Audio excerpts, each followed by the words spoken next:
When Moses killed the Egyptian, was it an impetuous act of youth? No. The Hebrew verb for what Moses did to the Egyptian is the same for what the Egyptian was doing to the Hebrew slave. So what Moses did not even close to what that guy did to the Hebrew. Why do you have me say the Jew? What did he do to the Jew? Let's bring him through the well, the verb. What's the verb? Well, the Egyptian. Macha? Yeah, he was striking him. But hey, let's bring him up to date on the story. What's the whole story? Well, what did the Jew do? What had the Jew do that caused this goy to hit him? Genesis chapter 2, verse 11. Moses saw an Egyptian man striking a Hebrew man. A Jew.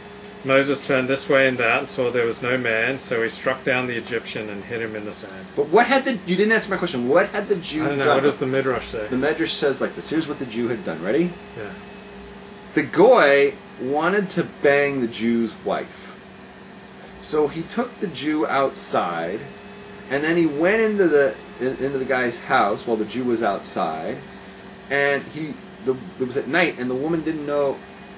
She couldn't see because they didn't have lights back then, and she thought it was her husband coming in, so they did it, right? Like she rubbed his tummy and all that, right? And then they did it, and then the Jew walked in on them, and everybody got all nervous. So the goy took the Jew outside and beat him all day. He beat the crap out of him all day long for that, for walking in on the guy while he was doing the guy's wife. Right? So this was just like the most horrific, humiliating, horrible thing that happened to this Jewish guy. Moshe had Ruach HaKodesh. He walked up, he realized the event, what had happened right away.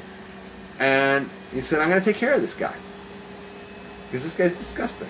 Ginger says in the chat room, oh, hey, Ginger. When do we stop talking about sex? When we I wrote back never. She wants to talk about food. Hey, wait, let's talk about this. We stop talking about sex when we finish Torah talks when we watch football. Because the thing about Torah, it's wall-to-wall sex. If you can't like Gonzo movies. If you can't handle sex, then Torah's not for you. Here's the thing, though. Ginger, right? And you have like a similar kind of like a Protestant outlook on all this stuff. So, she's perfect in this conversation because in your world, the way you're brought up, sex is ugly, right? Sex is dirty. It's like, and having sex is like, is like banging uglies. It's dirty and it's this. Shameful. Shame. But that's not a Jewish way of looking at it. Jewish is, that you want to have sex and you think it's beautiful and the naked body is awesome and, Some naked bodies, particularly if they're like airbrush.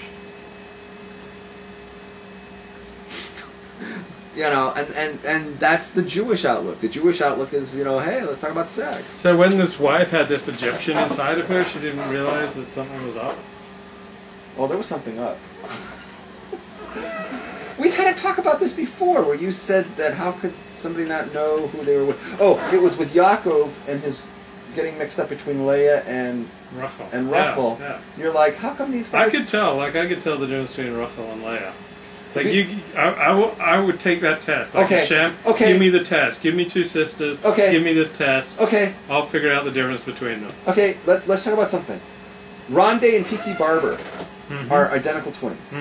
And if I was with Rondé and Tiki. No, wait a second. They actually, I saw this. I was watching a thing on them. I made about on ESPN. It was years ago.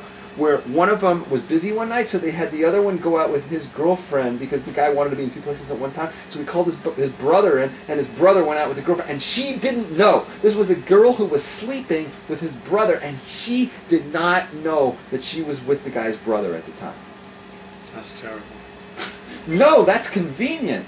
That's convenient. I love that. That's convenient. I wish I had a situation like that, because then you could do two things at once. You could go out with your buddies, and you can send your clone go, Chas v'shalom. Why was that a chas v'shalom? I don't know. It just seemed like... Why is that a chas v'shalom? It's just like a Jewish thing to say. How come you can say that, but you can't? You have to say Hebrews, Israelites, and, I like to mix it up. The Art Scroll talks about Hebrews, so... I can't be more holy than Art Scroll. Okay. The Art Scroll... 2-hour mark. Are we still going? Chapter 2, yeah. We're going till the end of this Parsha. It's a rich Parsha. It's not my fault that this Parsha is so rich. No, but it is your fault. We didn't start it until 8. Chapter 2, verse 12. Okay. Art Scroll commentary. Seeing prophetically that no future proselyte would descend from the Egyptian assailant, Moses killed him by reciting the secret name of God, according to Rashi. That the Egyptian died is proof that he was worthy of death. Sacred name would not cause the death of an innocent person. Moses' concern with future generations teaches that one must consider all facets of a complex situation before acting. Had Moses' responsibility to save a fellow Jew resulted in the loss of future Jews, he would have chosen another course. Do you buy this? Yeah, absolutely. Rashi explains over there that he looked. It says that he looked this way and that way.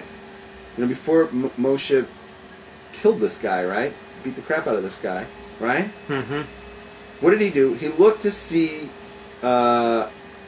what this guy was all about in this world, and then he looked that way. He wanted to see what comes out of this guy, because if there's going to be some ger that comes out of him later, and he's going to convert and become a Jew, I don't want to kill this guy because that's going to prevent that guy from coming. Mm-hmm. Like if you ever watch like some science fiction movies, Mm-hmm. you know, they always say, "Hey, be careful! Don't kill anybody while you're there because you're going to screw up Yeah. everything." Yeah. Like whatever you do, don't kill anything. Like, don't even kill a butterfly because you're going to screw up the normal order of events. It's going to have an effect on later. It's going to screw up the whole time. What's that called? The time warp. The time warp thing, you know. So he looks and he sees